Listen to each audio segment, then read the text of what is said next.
What's going on, guys? I'm the Walrus Jedi, and welcome to another video. In today's video, we are going over this article from comicbook.com, and yeah, so if you like these kinds of videos, then please consider liking and subscribing and hitting the notification bell for more. And without further ado, let's get to 5 Star Wars Legends characters that are better than anything in Disney's canon. Star Wars Legends contains some characters that canon could never match, by David Harth. Alright, let's see what David has to say. As you can see in the picture, you've got Kyp Durron, Mara Jade, and Darth Bane. So we'll see. Star Wars has changed a lot since Disney took ownership of the franchise. The old expanded universe was decanonized and is now known as Star Wars Legends.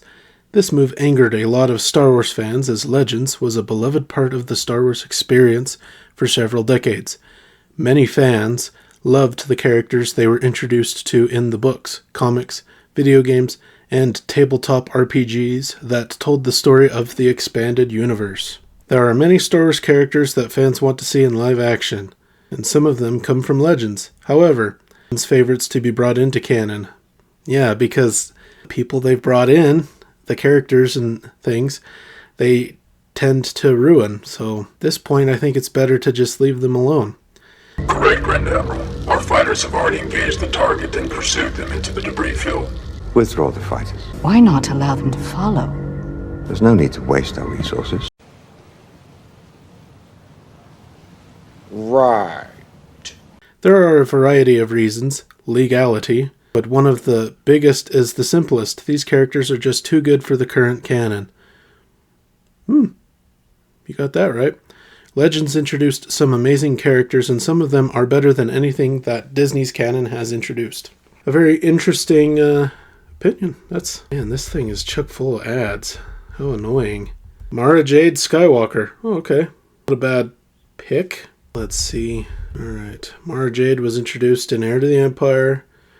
This book kicked off author Timothy Zahn's trilogy of best-selling books that introduced Thrawn to Star Wars fans. Jade was the other major character introduced, and she quickly became a favorite.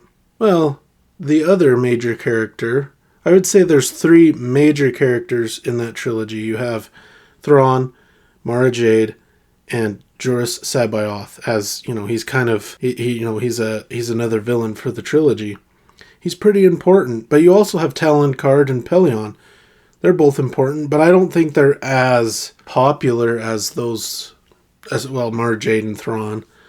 But yeah, they're all the new characters that Heir to the Empire and the Thrawn trilogy as a whole introduced were great. They're great additions. The former Emperor Hand, a Force-sensitive assassin trained by Palpatine, had quite an arc, making peace with her imperial past and her hatred of Luke Skywalker.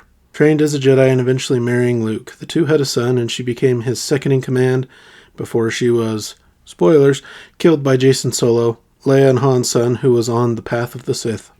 Alright, more Mara Jade stuff. Many fans want Mara Jade in canon, but at this point there's no way Disney would be able to do her justice. Mara's growth as a character, which is why many fans love her so much, came from her relationship with Luke, Leia, and Han.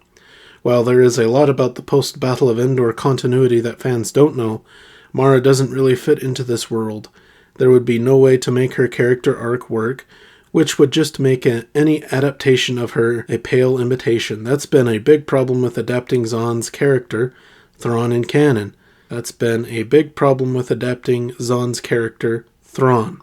In canon, Thrawn in canon is nowhere... this is weird. Anyways, he's nowhere near as great as the original unless he's being written by Zahn. I would agree with that. The closest they get to the quality of Thrawn is in the Timothy Zahn books that he's written. Other than that, he's not very good at all and a waste. Disney hasn't shown that it can handle a character as complex as Mara, so she can stay in Legends. Yep, that's probably the case for all these characters that are going to be on the... Oh, look, Talon Karde. He looks like a swashbuckler. Anyways, Talon Karde is another character from Heir to the Empire. The Best way to describe Karde is that he is what Han Solo could have been if Solo was actually successful and more self-centered. Karde was a brilliant smuggler and betrayed his mentor, George Cardass, in order to steal Cardass's smuggling empire. Karde also did his best to stay neutral, like Han did, working both sides of the war between the New Republic and the Empire.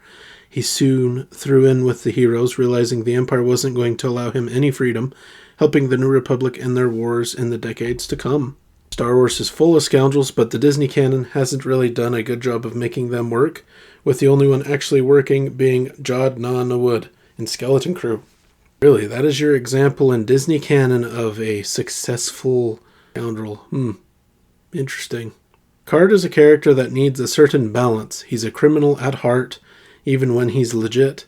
This is hard to do, and Disney hasn't been able to pull it off yet. Karde is also a very shrewd character, and Disney really hasn't done smart characters very well at all. Wow. Yep. Disney stuff, they're all kind of dumb.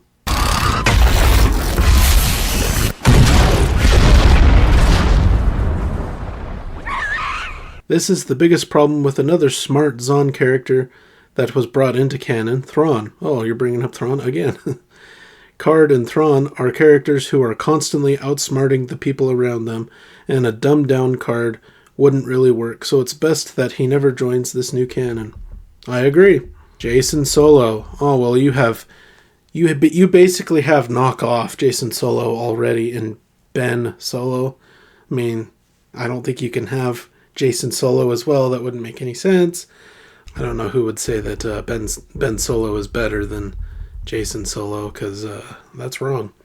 Jacen was introduced in Last Command. That's when he and Jaina were born.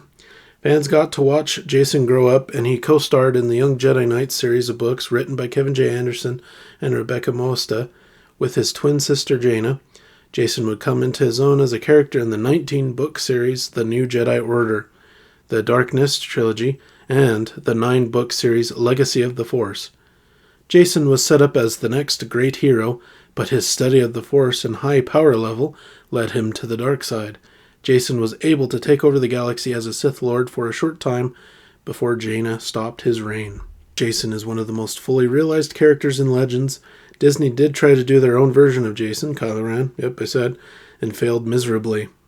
Yeah.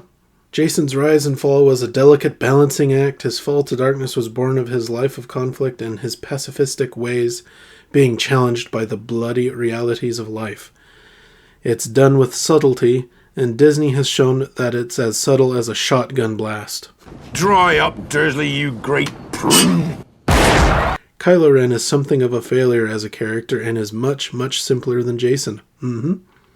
If Jacen couldn't get him right, or if Disney couldn't get him right, then there is no way they could have gotten Jacen right. Exactly. Darth Bane. Darth Bane first appeared in the short story Bane of the Sith from the magazine Star Wars Gamer, which focused on the Star Wars tabletop RPG. Bane's story would be fleshed out in the comic series Jedi vs. Sith, and he would later star in his own trilogy of novels by Drew Karpyshyn, which novels are very good. Go read them. Better than Disney stuff. Who was one of the architects of the game Star Wars, Knights of the Old Republic? Bane was trained by the Sith Brotherhood, but concluded that the dark side shouldn't be shared among so many. He began to study the ancient Sith, and used powerful Sith sorcery to destroy both the Sith Brotherhood and the Jedi Army of Light on the planet Ruusan. Well, he didn't use Sith sorcery, he tricked Lord Khan into doing it.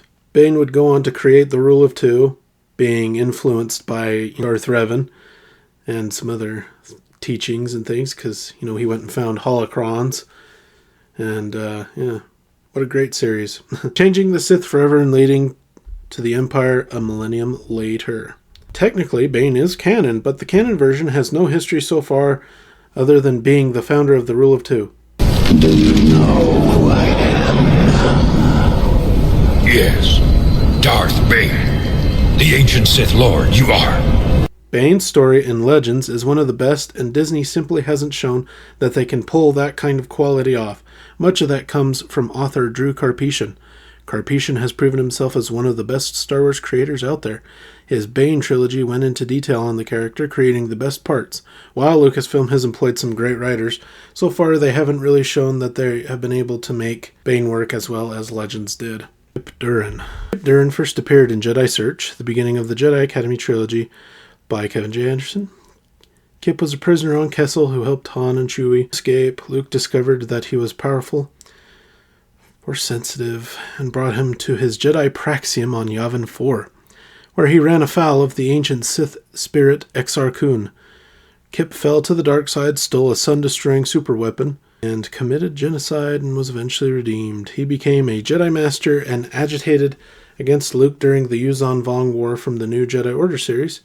However, Kyp would grow up during the war and join the Jedi Council, becoming one of Luke's most trusted Jedi. Kyp's arc took years to come to fruition. He grew from a broken kid to a powerful Jedi Master who had come to terms with the pain that drove him to evil for a short time. He was also superlatively powerful, with Force potential that even outpaced that of Luke himself. What? What? What? Why would Kyp Durron have a higher potential than the son of the Chosen One? That doesn't make any sense. Disney has introduced many powerful Star Wars characters, so Kyp's power level isn't a problem. However, good story arcs are actually pretty few and far between. A good character arc like Kyp's is beyond the current canon. Is that it? That is it. Okay. Well, what I've read of Kyp Durron thus far, I'm not a humongous fan of, but I haven't got to New Jedi Order, so we'll see if I kind of change my opinion on him or not. Oh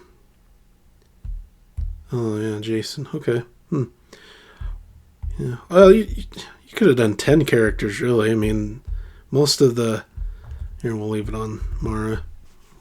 Actually, if I scroll all the way up, does that get rid of some of the... Okay, no ads. There you go. That's better. Yeah. Yeah.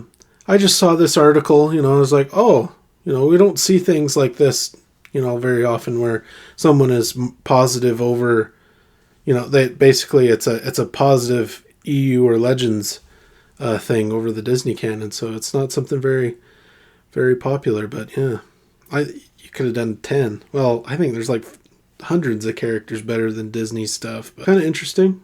Well, if you look at the 5 characters, I mean, it has Mara Jade and Darth Bane on it, which are very popular characters.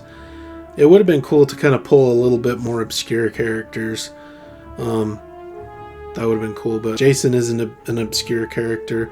Kyp he's less well known than Mara Jade or Darth Bane, I think. But still, Talon Karde is probably the least well known character for most people, unless you're a big fan of the Thrawn trilogy. Well, let me know what you thought of this little article in the comment section down below. I will link it in the description if you would like to peruse it yourself. So yeah, interesting. Well, don't forget to like and subscribe if you enjoyed, and until next time, thanks for watching.